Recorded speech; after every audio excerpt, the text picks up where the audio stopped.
karena banyak orang bisa dalam ibadah liturgis itu mereka betul-betul hilang lenyap di situ, betul-betul datang dengan kehidupan yang mau tunduk di hadapan Tuhan Allah. Ada yang sampai menangis-menangis kalau di ibadah liturgis.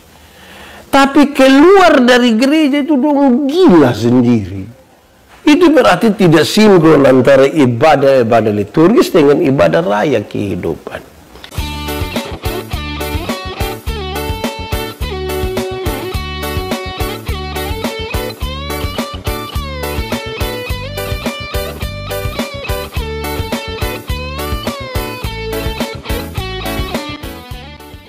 Saudara-saudara, mari kita berdoa untuk belajar dari firman Tuhan. Kita berdoa. Tuhan Allah, kami mohon kepadamu, kuatkanlah dan teguhkanlah iman kami, supaya waktu di mana kami akan belajar dari firman Tuhan, sungguh itu menjadi waktu terbaik buat kami. Berkati kami semua, baik yang ada di sini, baik semua jemaat Facebook yang mengikutinya. Biarlah dalam sukacita dan damai sejahtera Tuhan, kami belajar dari firman-Mu. Kami rindu pada firman-Mu. Berfirmanlah bagi kami Tuhan, dalam nama Yesus firman yang hidup itu kami berdoa. Amin. Bapak Ibu Saudara-saudara semua, shalom. Di dalam sukacita kita malam hari ini, saya mau ajak kita untuk merenungkan satu bagian pembacaan Alkitab menurut Roma pasal 12 ayat 1 sampai ayat yang ke-8. Surat Roma pasal 12 ayat 1 sampai ayat yang ke-8. Yang sudah dapat katakan amin. Kita akan baca bersaut-sautan. Saya baca ayat-ayat bilangan ganjil dan bilangan genap. Saudara baca menurut Roma pasal 12 ayat 1 sampai ayat yang ke-8. Persembahan yang benar. Karena itu saudara-saudara, demi kemurahan Allah aku menasihatkan kamu supaya kamu mempersembahkan tubuhmu sebagai persembahan yang hidup, yang kudus dan yang berkenan kepada Allah. Itulah ibadahmu yang sejati. Janganlah kamu menjadi serupa dengan dunia ini, tetapi berubahlah oleh pembaharuan budimu, sehingga kamu dapat membedakan anak-anak Allah, apa yang baik, yang berkenan kepada Allah dan yang sempurna. Berdasarkan kasih karunia yang dianugerahkan kepadaku, aku berkata kepada setiap orang di antara kamu, janganlah kamu memikirkan hal-hal yang lebih tinggi daripada yang patut kamu pikirkan, tetapi hendaklah kamu berpikir begitu rupa sehingga kamu menguasai diri menurut ukuran iman yang dikaruniakan Allah kepada kamu masing-masing. Sebab sama seperti pada satu tubuh kita mempunyai banyak anggota, tetapi tidak semua anggota itu mempunyai tugas yang sama. Demikian juga kita, walaupun banyak adalah satu tubuh di dalam Kristus, tetapi kita masing-masing adalah anggota yang seorang terhadap yang lain. Demikianlah kita mempunyai karunia yang berbagai-bagian menurut kasih karunia yang dianugerahkan kepada kita. Jika karunia itu adalah untuk berbuat, baiklah kita melakukannya sesuai dengan iman kita. Jika karunia untuk melayani, baiklah kita melayani. Jika karunia untuk mengajar, baiklah kita mengajar. Jika karunia untuk menasihati, baiklah kita menasihati. Siapa yang membagi-bagikan sesuatu, hendaklah dia melakukannya dengan hati yang ikhlas. Siapa yang memberi pinjaman, hendaklah dia melakukannya dengan rajin. Siapa yang menunjukkan kemurahan, hendaklah dia melakukannya dengan sukacita. Demikian firman Tuhan. Berbahagia setiap orang yang mendengar firman, memelihara dan melakukan dalam hidup setiap hari. Shalom. Sekali lagi yang ada di sini, shalom semuanya. Yang ada di rumah-rumah, shalom semuanya. Terima kasih untuk malam penuh berkat ini. Malam yang penuh sukacita ini, malam penuh berkat. Saya ajak kita untuk merenungkan satu bagian, karena ini menjadi pertanyaan dan permintaan banyak sekali yang mengikutinya. Mereka minta saya berbicara di sekitar persembahan dan ibadah. Dan karena itu saya pilih bagian ini untuk kita renungkan bersama-sama. Saya mulai dengan mengatakan begini, saudara-saudara, bahwa ibadah itu ada dua. Ibadah itu ada dua. Banyak orang merasa beribadah, tapi jangan sampai tidak sempurna. Ibadah ada dua. Pertama itu ibadah liturgis namanya. Ibadah liturgis itu yang ketika kita ada di gereja, kita ada dalam persekutuan-persekutuan seperti kaum ibu, kaum bapak, remaja, pemuda, usia lanjut orang itu ibadah liturgis. Kita beribadah hari Minggu, kita ada dalam doa, dalam pemberitaan firman dan lain sebagainya. Itu pertama. Tapi yang kedua adalah ibadah raya kehidupan. Ibadah di mana kita menjalani hidup kita tiap-tiap hari. Itu pun harus menjadi satu bagian di mana ibadah. Jadi kalau kita mau sambung antara ibadah liturgis dan ibadah raya kehidupan, maka sesungguhnya ibadah yang sejati itu ada ketika kita keluar dari ibadah liturgis. Artinya begini, kalau kita dapat pemberitaan firman di dalam ibadah-ibadah tentang bagaimana berbuat baik, bagaimana percaya pada Tuhan Yesus, bagaimana melakukan kehendaknya, mestinya hal-hal itu yang kita pakai ketika kita ada dalam ibadah-ibadah kehidupan. Saudara-saudara, ini serius sekali. Kenapa? Karena banyak orang bisa dalam ibadah liturgis itu mereka betul-betul hilang lenyap di situ, betul-betul datang dengan kehidupan yang mau tunduk di hadapan Tuhan Allah. Ada yang sampai menangis-menangis kalau di ibadah liturgis. Tapi keluar dari gereja itu dong gila sendiri. Itu berarti tidak sinkron antara ibadah liturgis dengan ibadah raya kehidupan. Lalu tentang persembahan. Persembahan juga ada dua. Persembahan yang pertama itu adalah persembahan berupa uang dan materi-materi. Yang kedua tuh persembahan diri. Persembahan kehidupan kepada Tuhan. Kadang-kadang kita masih berpikir persembahan itu hanya dalam rupa uang. Sehingga apapun kita pun keadaan pas mau pergi gereja tuh seringkali ada dua hal yang kita ucapkan. Mama, persembahan dong. Pernah ngomong begitu toh? Itu agak sopan. Yang kedua ini yang biasa kurang sopan. Mama, ada uang kici. Yang pertama tuh persembahan, itu agak baik itu. Tapi yang kedua ada uang kici. Wih, itu memang mantap juga ya, uang kici. Uang kici maksud apa? Kadang-kadang kita sudah naik motor pergi gereja, sampai di jalan masih bilang, adik-adik berhenti sedikit di kios Mikir apa? Tukar uang dong. Mau kasih persembahan, bayangkan itu. Kadang-kadang waktu kita memberi itu, kita bungkus bapak begini di tangan. Isi sampai angin itu tidak bisa masuk gitu. Waktu masuk begitu, terus kenapa bungkus begitu rupa sampai tangan tidak bisa terbuka sedikit, jangan bapak.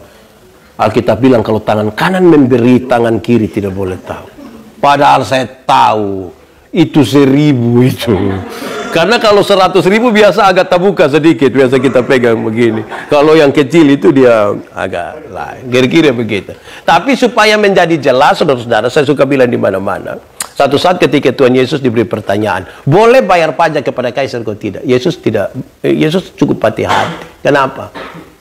Kalau Yesus bilang boleh bayar pajak kepada kaisar, maka ribuan orang pengikut Yesus akan meninggalkan Yesus karena pajak waktu itu terlalu mahal.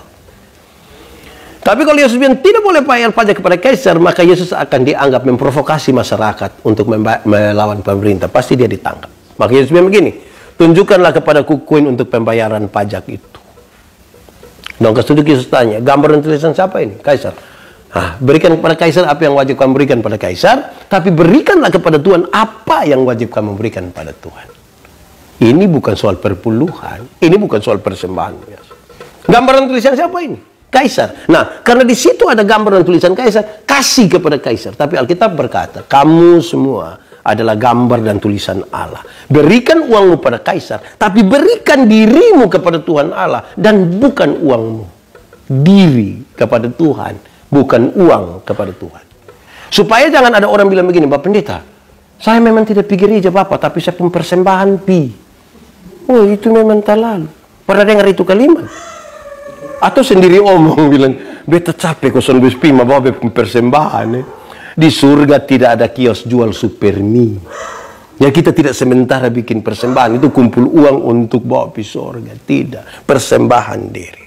Saudara-saudara, sebelum kita lebih jauh untuk memahami itu, berdasarkan pembacaan ini, saya ingin untuk mengelompokkan 1-2 hal supaya kita renungkan kira-kira kita ada di bagian mana. Saya kira ada 3 kelompok di sini. Dalam pembacaan ini tersirat 1, ada kemungkinan itu ada orang-orang yang tidak mengasihi Tuhan dan tidak mengasihi sesama. Ada orang yang Tuhan dia tidak kasihi dan sesama dia tidak kasihi. Orang-orang seperti ini menarik sekali. Kenapa? Karena pasti dia tidak takut Tuhan. Orang yang tidak mengasihi Tuhan, pasti dia tidak takut Tuhan. Pasti dia tidak takut Tuhan. Dia santai-santai saja. Atau yang kedua berkaitan dengan itu, karena dia tidak takut Tuhan, maka dia tidak takut resiko karena tidak takut Tuhan. Dia tidak takut Tuhan. Resiko apapun, dia biasa. Hidup hanya sekali, satu nikmati. Tidak apa-apa juga. Karena memang hidup perlu dinikmati. Tapi kalau dalam kehidupan itu tidak takut Tuhan, itu yang biasa jadi soal. Saudara-saudara, dalam kaitan dengan itu yang ketiga, orang-orang yang tidak mengasihi Tuhan dan tidak mengasihi sesama tuh, dia punya indera rohaninya itu tidak aktif. Dia punya indera rohani tidak aktif. Off terus. Mati terus. Itu lonceng gereja biar mau bunyi sampai 100 kali itu dia susah. Saya berkhotbah di pedalaman TTS. Saya bilang begini, orang Timur kenal dua macam bunyi gong. Orang Timur menyebut gong itu dengan sebutan sene. Bunyi gong pertama tuh bilang begini, teng, teng, teng, teng, teng, teng, teng, teng, teng. Ini bunyi lonceng gereja. Waktu dengar bunyi lonceng gereja ini, banyak suami akan bilang kepada dia, pu istri bilang begini, mama, hom naokit, mama pikas kita, mama pikas kita.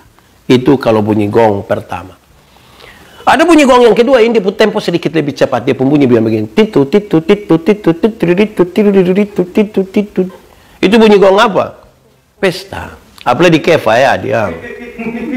Kalau bunyi gong pesta itu, suami-suami yang tadi omong bilang, mama hom naokit, sekarang dia ganti, mama hom paokit. Lu tunggu kok sayampi. Itu besok baru dia pulang. Tahu dia pi untuk apa kita juga pusing lah. Tapi rupa-rupanya karena dia punya indera rohani itu mati, panggilan beribadah itu sangat sulit untuk didengar. Tapi kalau panggilan-panggilan duniawi itu memang paling bisa didengar. Saya pernah bilang begini, kalau jam 5 pesta, jam 5 ibadah, pilih mana? Jam 5 pesta, jam 5 ibadah, pilih mana? Pilih pesta juga tidak apa-apalah, jangan terlalu rohani juga. Yang menjadi menarik bukan pilihannya, tapi yang menarik itu adalah alasan dibalik pilihan itu. Om, kenapa tidak pi ibadah, mau pi pesta? Aduh Pak Pendeta, minta maaf, tuan rumah undang langsung. Kalau tuan rumah undang langsung tuh kayak kita ke perasaan yang aduh. Apalagi yang undang langsung nih RT lah ya, aduh bapak mantu lah, itu perasaan. Kita perasaan itu. Tapi kalau saya yang tanya jangan omong begitu. Bapak, kenapa tidak pergi ibadah sama pergi pesta? Pak Pendeta minta maaf, tuan rumah undang langsung. Oh, Bapak mau Tuhan undang langsung. Di sini ada yang mau Tuhan undang langsung, ha? Supaya kita minta Tuhan undang dia sekarang. Memang sekarang supaya kalau kita terlalu perasaan dan manusia, nah biar Tuhan undang langsung, saya begitu. Amin kok. Jadi jangan kasih mati kita punya apa ya, indera rohani itu. Itu tanda kita tidak takut Tuhan sama sekali. Saudara-saudara, bahkan orang-orang yang tidak mengasihi Tuhan dan tidak mengasihi sesama itu sesungguhnya mereka telah menjadi hamba dosa. Apa yang dosa mau itu saya yang dia ikut. Dia pun hidup, dia persembahkan bagi dunia ini tanpa sadar ini. Kadang-kadang juga disadari. Karena itu saudara-saudara jangan heran, orang-orang yang tidak takut Tuhan dan yang tidak mengasihi sesama, tidak mengasihi Tuhan, sesungguhnya dia memiliki sebuah damai sejahtera yang semu. Damai sejahtera yang semu itu artinya kelihatan itu orang itu memang mantap. Kayak aman-aman dong rumah tangga. Dan pi gereja, pi pesta itu suka pakai pakaian seragam. Sambil jalan angkat-angkat tangan, dada orang begini nih. Wih, terlalu mungkin dong beli sepak mungkin jalan sama-sama. Tidak soal di situ. Tapi jangan sampai itu semu. Semu dalam pengertian kelihatan oleh orang lain seolah-olah kita bahagia, tapi sesungguhnya itu hanya kulit luar, tidak bahagia. Waktu mau suruh baptua pakai itu batik yang seragam, tiap hari lu hanya tapi sudah lah. Ais metua yang suruh pakai mau ke mana lah. Jadi semu. Tapi keluarga di sini donson begitu. Kotong. Iya begitu. Apalagi Rian mau nikah lah ini nanti pakai seragam terus. Nah, baik saudara-saudara, itu kelompok yang pertama. Orang yang tidak mengasihi Tuhan dan juga tidak mengasihi sesama. Betapa susahnya kalau kita ada di kelompok itu. Tapi kita bisa identifikasi diri. Kedua, ada kelompok adalah orang-orang yang menjadi hamba agama. Hamba agama. Itu orang yang beragama minta ampun. Tapi dong ngambak agama. Maksudnya begini. Dia melakukan semua hukum karena dia tahu bahwa dia harus melakukan itu hukum saja.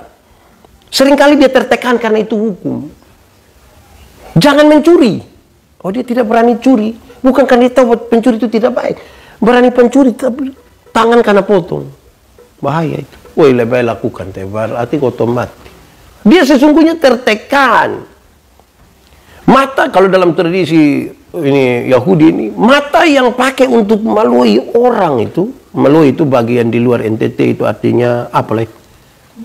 Oh, intip, mengintip itu. Itu mata akan dicungkil.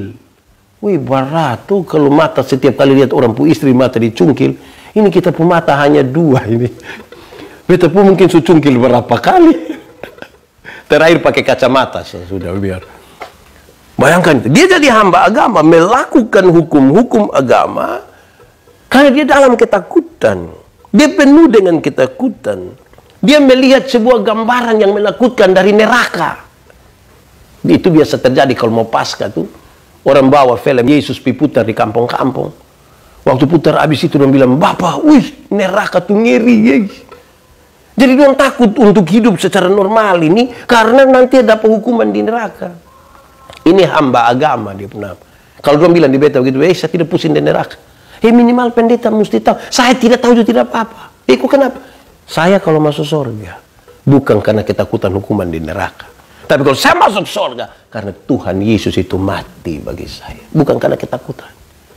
Nah, pasti banyak kita ini ketakutan. Supaya kalau ada orang datang di saya, dia bilang begini, Pak Pendeta, saya rasa saya ini manusia paling berdosa di dunia. Saya bilang begini, saya juga orang berdosa. Kita semua berdosa.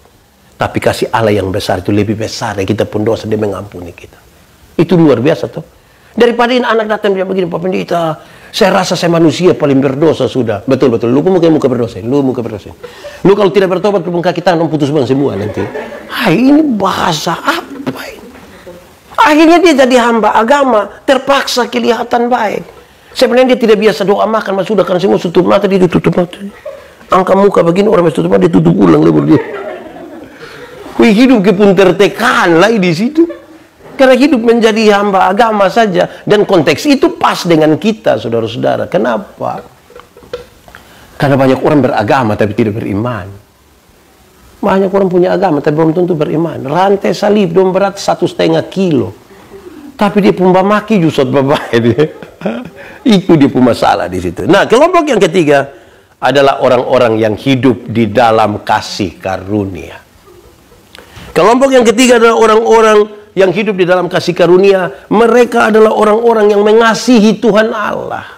Mengasihi Tuhan Allah.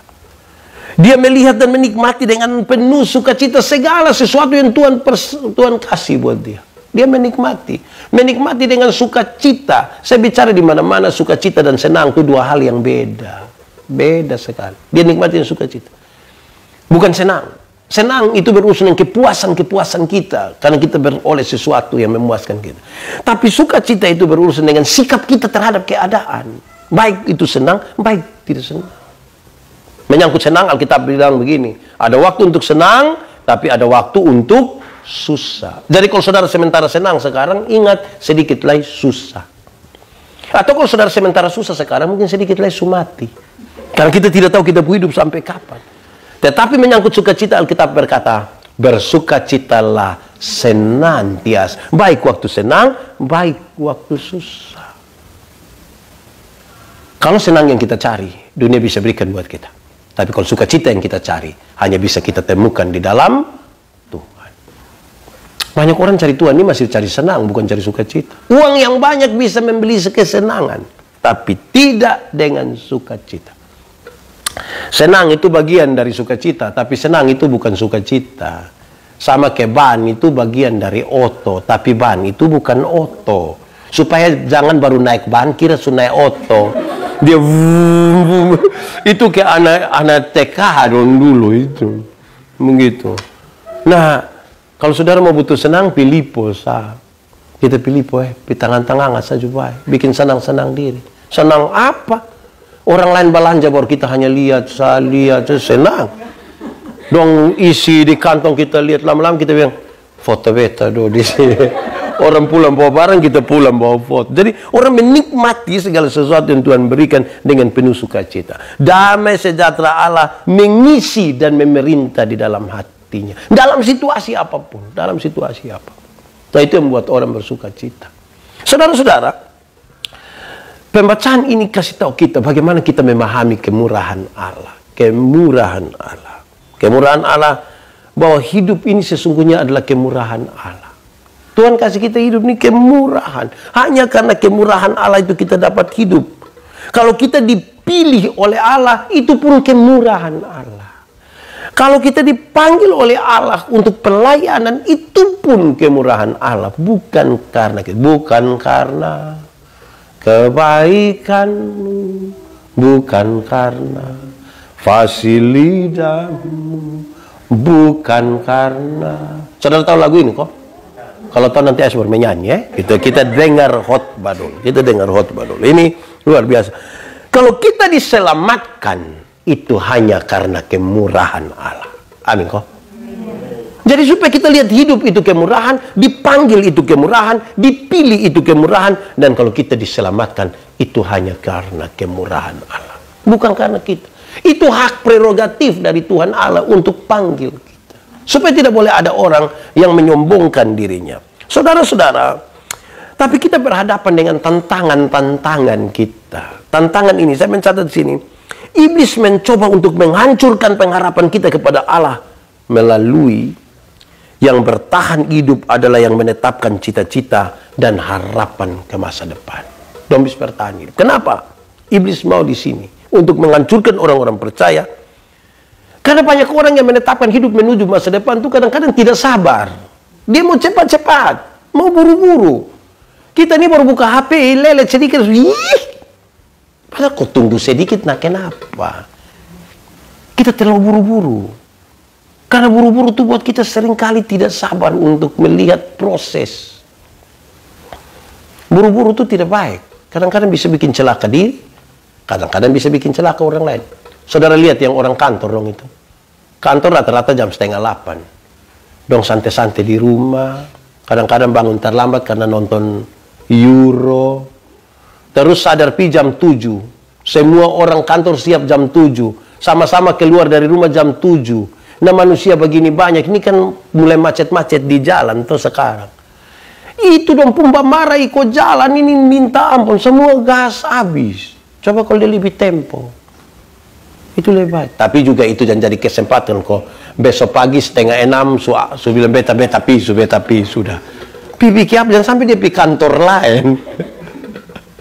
Atau pulang tidak bawa macet dia minta pulang 7:30 malam. Itu bikin mamtua tersinggung itu. Baik, ketidaksabaran. Yang kedua, iblis mendakwa kita dengan keputusasaan. Kita kalau mulai putus asa tuh, iblis paling cepat masuk.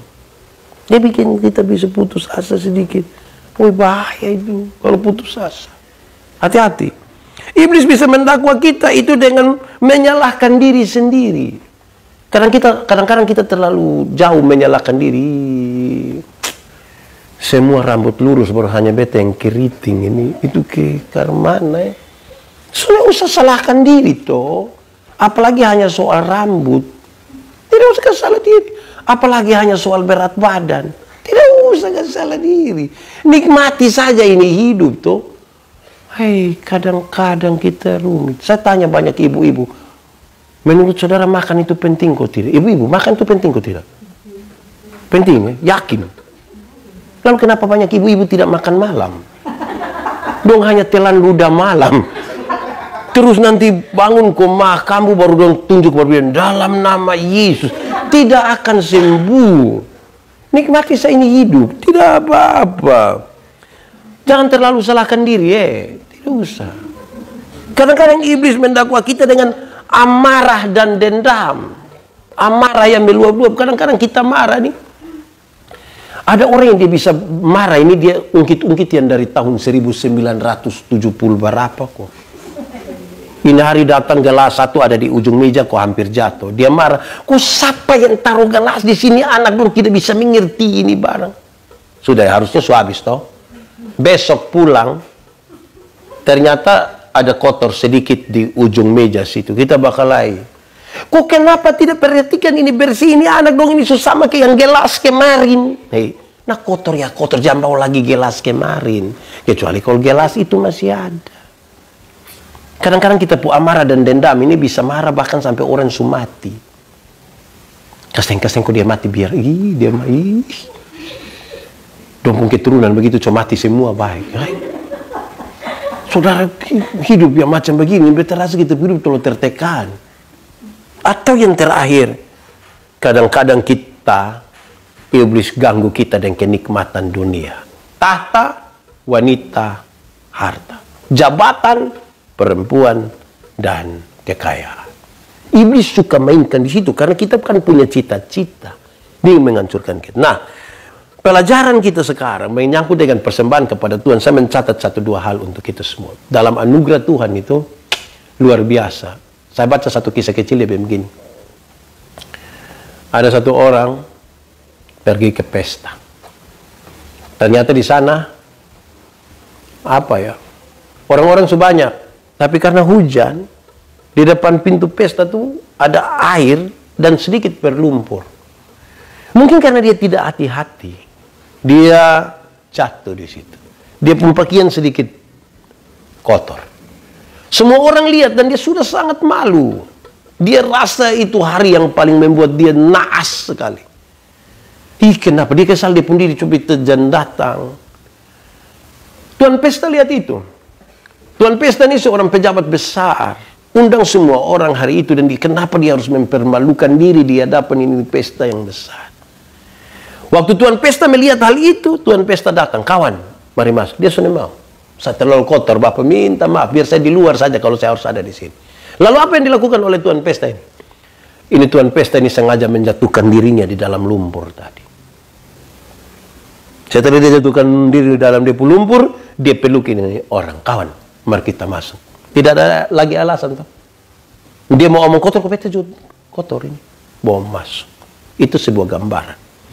Kita tidak bisa datang ke hadapan Tuhan karena kita terlalu kotor. Tapi puji Tuhan, Tuhan mau mengambil rupa dan menanggung dosa kita. Membuat kita dilayakan.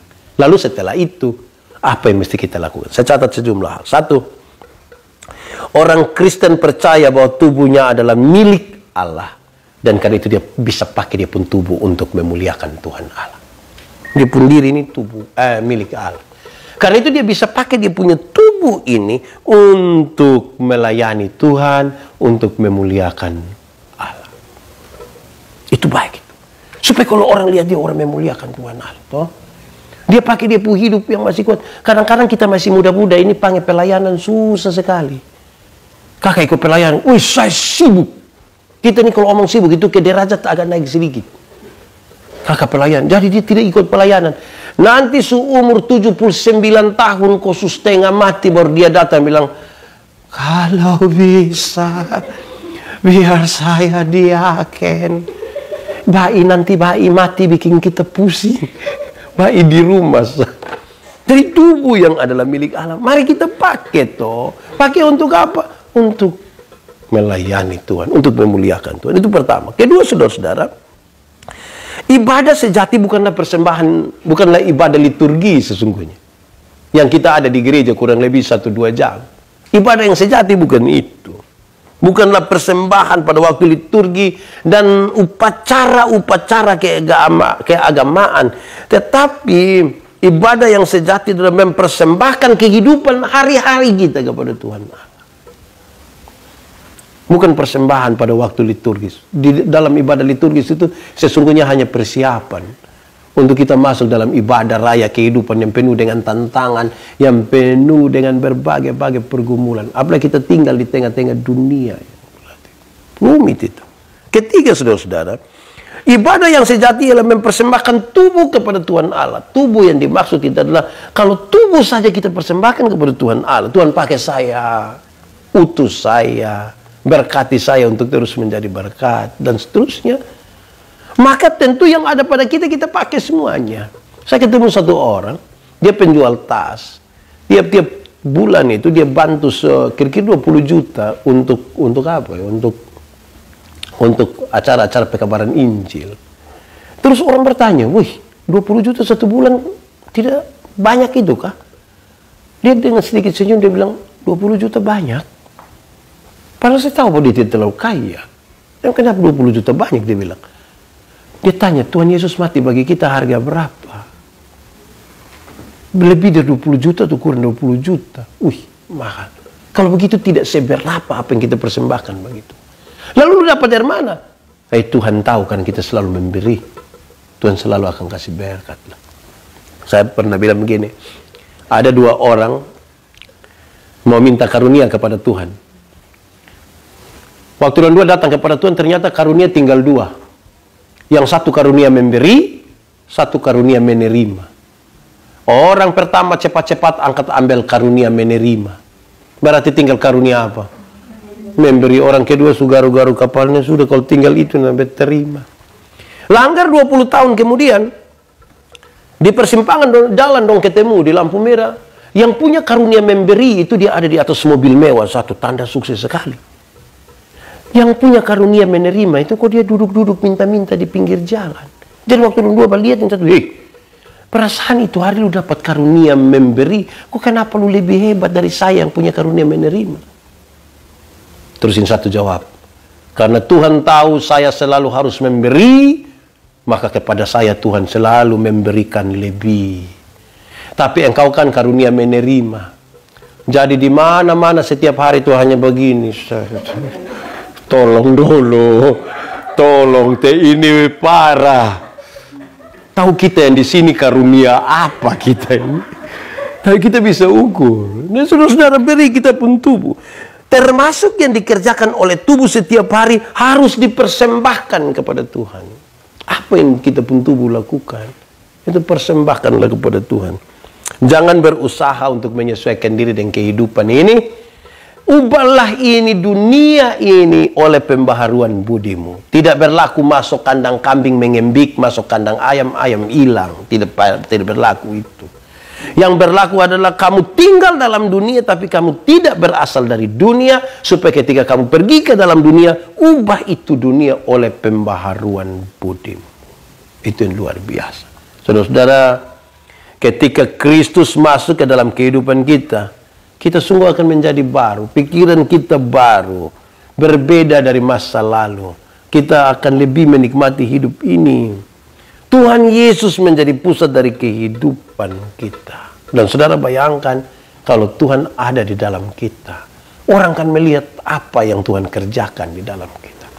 Supaya ketika melihat kita, orang memuliakan Tuhan Allah. Itu yang luar biasa. Saudara-saudara, saya mencatat di sini, ternyata bahwa melayani dengan karunia-karunia yang Tuhan berikan buat kita, kita memahami bahwa karunia-karunia itu Tuhan yang berikan buat kita. Kita semua punya karunia kok. Tinggal kita mau pakai kok tidak. Ada orang tuh sebenarnya dia bisa menyanyi. Dulu sebelum COVID ini, kan sebelum COVID orang masih bisa menyanyi di gereja toh. Kalau menyanyi di gereja, dia tahu menyanyi tapi dia tidak menyanyi. Padahal dia punya suara bagus.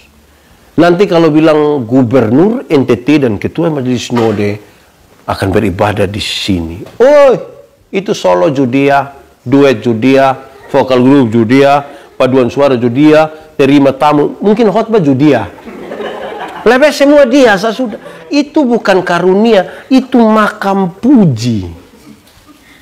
Kekar mana kok? Dia belum selesai di pundiri itu. Karena dia masih butuh pujian segala macam. Gunakanlah karunia-karunia itu untuk motivasi yang benar, memuliakan Allah, dan bukan untuk kepentingan diri sendiri. Jangan. Itu bahaya itu. Saudara-saudara, Tuhan panggil kita ini kan, Tuhan tahu kita ini berapa kuatnya kita. Apa yang bisa kita lakukan. Tuhan kan lengkapi kita dengan sejumlah talenta, sejumlah karunia. Karena itu saudara-saudara, mari kita mulai dari rumah. Kalau saudara tahu bahwa beribadah itu baik, suami, istri, anak-anak baku ajak ibadah. Ibadah saya tidak apa-apa. Bapak, mama pimpin. Memang tantangannya nanti ada. Hari pertama baik, nanti hari kedua baik, hari ketiga baik, hari keempat bapak bilang, mama, coba mama dengan anak nanti saya pun pinggang, kenapa kok? Hari kelima mama bilang, bapak coba kita lepas anak dong sendiri, siapa tahu karena kita dua ada makanya dong terpaksa. hari ke-6 bubar itu ibadah. Jadi ini butuh komitmen yang lebih. Waktu ibadah dari rumah karena COVID waktu itu, saya tahu persis banyak orang tua, terutama kami yang bapak-bapak ini, mereka coba-coba mau pimpin ibadah. Selama ini dong kurang ibadah, waktu itu dong mau beribadah, dong bangun telat, orang anak-anak dong sudah bilang, bapak bangun sudah mau ibadah, bapak bangun siapa baik, mama dan anak-anak dong semua setunggu, tiba-tiba bapak tua sampai pakai batik, pegang Alkitab, anak-anak 3 orang langsung bilang, wih. Pas anak-anak bilang, wih, bapak tua bilang, sudah masa ibadah sampai mau. Dia langsung tersinggung. Padahal anak-anak heran. Bapak sudah berubah. Jangan sampai ini hari terakhir. Bukan. Kita ini seringkali tidak beribadah. Sehingga kemudian ibadah itu menjadi asing sekali dalam kita pun hidup. Sama kayak betul omong di mana-mana. Sama kayak terima kasih. Kita ini jarang terima kasih. Terlalu jarang. Ini bapak-bapak dong, ini mama bikin makan minum dan tidak terima kasih. Tapi coba kalau istirahat kantor, kalau makan di warung. Subayar lah, terima kasih lah. Kadang-kadang janji itu mbak, yo besok berdatang lah ya mbak. Weh. Makanya bikin coba malam-malam mama siap makan minum, habis coba apa bilang, mama terima kasih. Itu mam tua pikiran. Tahu roh apa naik di sepuh suami. Tapi kan kita karena tidak terbiasa dan terima kasih. Kalau kita terbiasa dengan hal baik, saya kira itu menjadi hal yang ringan, yang indah, yang gampang. Semua bisa dijalankan dengan baik. Saudara-saudara, walaupun malam penuh berkat ini jam 10 malam. Teman-teman di Papua harusnya jam tidur kan jam 11 malam. Teman-teman yang ada di Indonesia Barat sebenarnya banyak yang baru pulang kerja dan capek. Tapi banyak yang masih mengikuti. Terima kasih banyak. Mereka bilang kepada saya, Pak Pendeta, kami jarang baca Alkitab, kami jarang beribadah bersama. Tapi terima kasih lewat acara ini kami bisa sama-sama, duduk sama-sama. Walaupun kami satu suka 4 tunjuk satu. Pas khotbah kena di bab tua, mam itu. Dengar Bapak. Nanti besok saya putar ulang. Ya baik juga, tapi mari kita mulai dengan memberi hidup kita sungguh kepada Tuhan. Yang saya heran ini, kita ini kalau nonton drama Korea, Ikatan Cinta, itu mau sampai jam 12 juga kita aman-aman, tidak ada masalah. Bahkan mata kita terus begini. Tapi jangan coba-coba bilang, kita ibadah. Pas kita ambil Alkitab, mau mulai baca, saya parju. Tahu kenapa Kadang-kadang tuh kita angguk, tapi itu angguk itu dia pun tempo tidak tetap. Kalau angguk tempo tetap itu kan begini. Tapi kalau angguknya tempo tidak tetap, turunnya pelan, naiknya cepat. Dia pencara turun begini. Itu dia pun penerimaan itu tidak terlalu banyak itu. Saudara-saudara, mari kita beri hidup kita. Kita akan menikmati. Saya berkhotbah, saudara. Saya berkhotbah dan ternyata banyak orang bilang begini, Pak Pendeta, sama saya suka tanya ayat Alkitab segala macam. Saya bilang begini, jangan percayalah. Tapi coba lakukan apa yang dikatakan oleh kitab suci. Engkau akan melihat betapa hidup ini penuh dengan kemurahan. Jangan taruh duluan di sini baru beribadah. Kita mulai dari kita punya hati yang kita buka bagi Roh Kudus. Yang kita percaya Tuhan memberkati kita. Amin. Mari kita berdoa. Tuhan, terima kasih banyak. Malam penuh berkat ini menjadi sukacita buat kami semua. Kami percaya Roh Kudus semua akan mengajarkan lebih dari apa yang kami dengar. Tuhan, kami yang datang, baik yang ada di sini, baik yang ada di berbagai tempat di seluruh Indonesia, maupun yang ada di luar negeri. Kami punya pergumulan masing-masing. Yang sakit, Tuhan sembuhkan. Yang putus asa, Tuhan berikan pengharapan dan kepastian. Yang ragu-ragu, Tuhan berikan iman. Yang berbeban berat, Tuhan berikan kelegaan. Supaya kami sungguh menikmati hidup ini dalam kasih karunia yang Tuhan berikan. Ampuni kami kalau ternyata selama ini kami jauh daripada Tuhan. Terima kasih keluarga Om Ferry di sini menyambut kami. Kami bersuka cita, bersyukur, kami berdoa bagi keluarga ini, bahkan bagi kami semua. Tolonglah kami dalam pergumulan kami tiap-tiap hari. Untuk orang tua, untuk anak-anak kami, untuk cinta, untuk masa depan, untuk usaha, untuk pekerjaan, dan untuk semuanya kami bersama-sama dengan Tuhan. Kami percaya Tuhan menyelidiki hati. Tuhan tahu siapa kami. Jadilah kepada kami menurut kehendak-Mu. Terpujilah nama-Mu. Kami mohon Tuhan, jaga kami waktu kami istirahat malam hari ini. Biar kami dibangunkan besok dalam damai sejahtera. Terpujilah nama Tuhan. Diberkatilah semua yang datang dalam nama Tuhan. Di dalam nama Yesus kami berdoa. Amin.